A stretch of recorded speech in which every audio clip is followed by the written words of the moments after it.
This reflection comes from Mark chapter 6, and it's actually two passages which are wrapped around a couple of other stories. And the first passage is verses 30 to 34. Jesus has sent his followers out in twos to teach people about the kingdom of God. And here we have them reporting back. But the story says that there were so many people coming and going that they hadn't even a chance to eat. It's just the busyness and the huge demands of people. So Jesus' solution was take them away somewhere quiet where they can get some rest. That's our first lesson here. Rest is important. We need to recharge physically and spiritually. Busyness can be used as a means to make ourselves important or feel important, or to feel that we're indispensable. Sometimes it's to help us to block out the reality of important issues in our lives. Busyness can be a means of building our sense of self-worth and significance. Now, those are two basic things that every emotionally healthy human being needs, but busyness is not a healthy way to gain it. Jesus saw his followers needed rest, and so they got in a boat to row across to the other side of the lake, a nice quiet spot.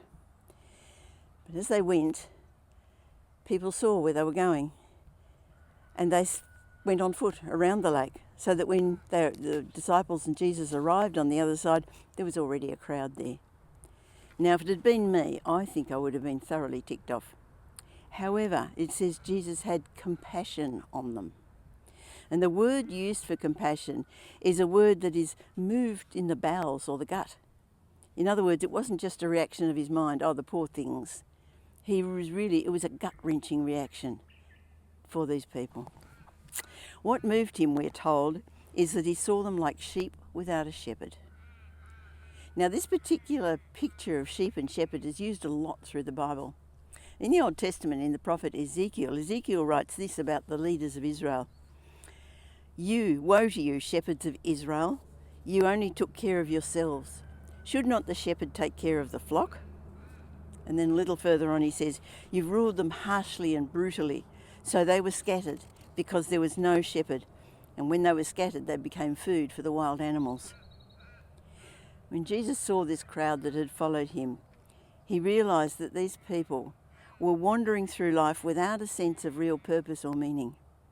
So the first thing he did was to teach them about God, teach them about what life was all about. We aren't really told exactly what he taught them, but his immediate response was that this is what they needed. They needed to know the truth about God. And it's only after he'd addressed that he went about feeding them, but that's another story. It was a miracle story, and while miracles and other miracles might impress people, cause them to follow Jesus, there's always the danger that a person may get stuck in seeking after miracles and not really seek the deeper things that grow to know the real nature of God. How many people today seem to wander through life without a purpose? Just living for the moment. Living to make life as comfortable and as fun as possible. Living to get some status and feel important. The truth is, though, that God has a specific purpose for every single life.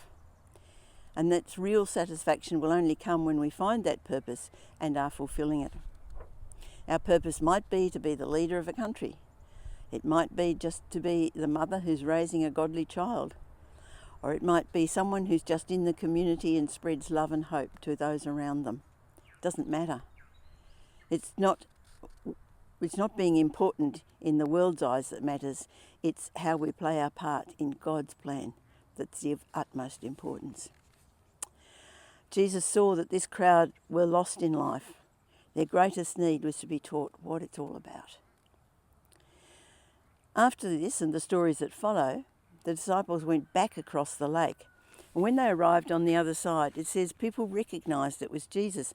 And they went running around collecting all the sick people and bringing them to Jesus. And he healed them. And even just touching the tassels on the bottom of his cloak would heal people.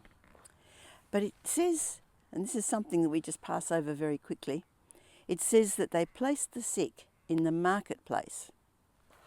Now, the marketplace in any town or village was the centre of political and economic life. It's where all the town meetings were held. It's where buying and selling happened. If there were important announcements to be made, this is where they would be made. And this is where Jesus did his healing. So the place which really was the domain of the rich and the powerful, Jesus took the sick and the vulnerable and he healed them. This was a statement about God's kingdom. It's not about being rich and powerful.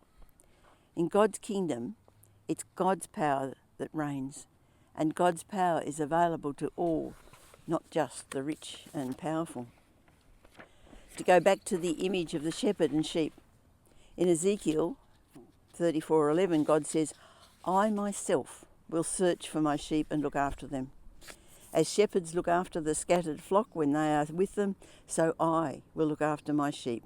I'll rescue them from all the places where they've scattered.